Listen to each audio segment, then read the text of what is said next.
Hey folks, we're here at f64LIVE again. We're outside the building and we're here with Pete Rezac and we're interrupting his class here, and he's doing some fantastic stuff. We're going to find out what he's doing and what he's trying to get out of his brain into his students' brains. Hey Pete, how's it going? Oh, it's going great, and no one wants to get inside this brain, let me tell you. There's crazy things going on. Cobwebs and that sort of thing? Yeah, I was like, whoosh. But anyway, no, we're having a great time. I've got a fantastic group of students here, and we're outside in this amazing venue that F64 has provided us, and we're just working with using the textures around here. Window light is what we're working on right now. Actually, it's not a window, but it's just coming in here from that. Yeah. We started out working with a bare bulb strobe, and then we moved into a little bit larger modifier.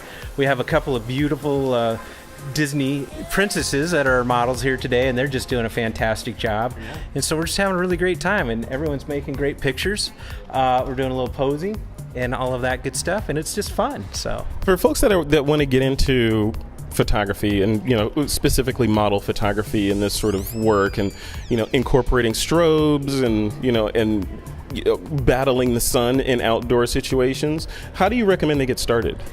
Well, finding an event like this is a great thing to get started with. Get involved with your local organizations. I think the local down here is Inland Empire Professional Photographers and Videographers. There's people like that would be willing to help and show what's going on.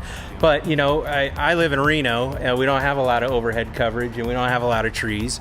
So I had to learn how to use all this stuff to help. You got a lot of sun. Yeah, we got a lot of sun. We have and smoke this year. In fact, that's where they make sun at. Yeah. And a lot of smoke this year. And so I had to figure out how to use this kind of stuff so I could get contrast on the face so it'd be printable. And so, just a lot of that. So, and there's a lot of tools available to do that nowadays. So yeah. That's a good sort of tangent topic that I wanted to cover before we take off here. Printing. I've been hearing a lot more about printing and how printing, it used to be like, why would you print anything? Just put it on Instagram, or put it online, or put it on my blog, and it's over. Is printing sort of the end of the sentence now? It's the punctuation for photographers? As what I say printing, it's completed my vision. No one knows how I like to see things done until it's in the final print.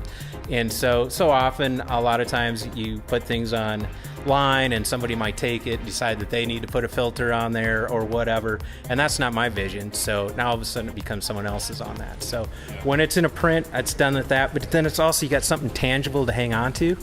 And I challenge anyone who makes a print, whether they like it or not, to throw it away. It's really hard to throw. Once it's tangible, it's really hard to throw away. Yeah. It's easy to drag to trash and empty trash, right? Right.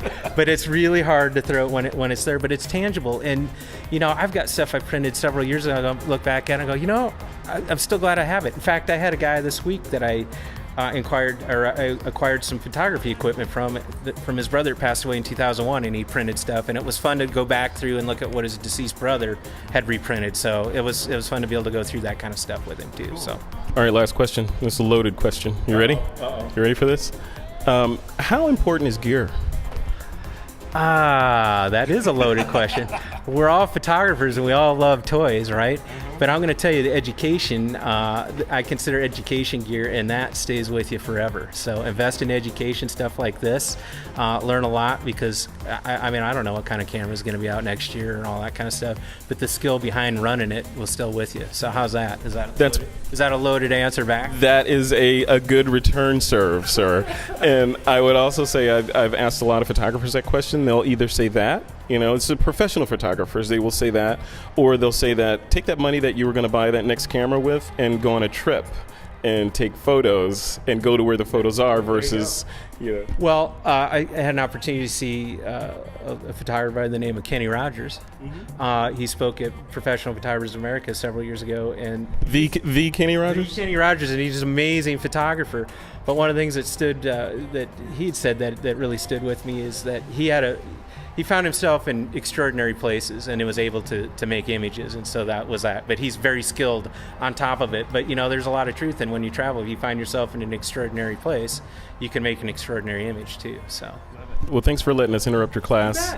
You bet. Thanks for having us be a part of it, and hopefully everyone's going to learn even more today. One last loaded question I've been asking the other instructors.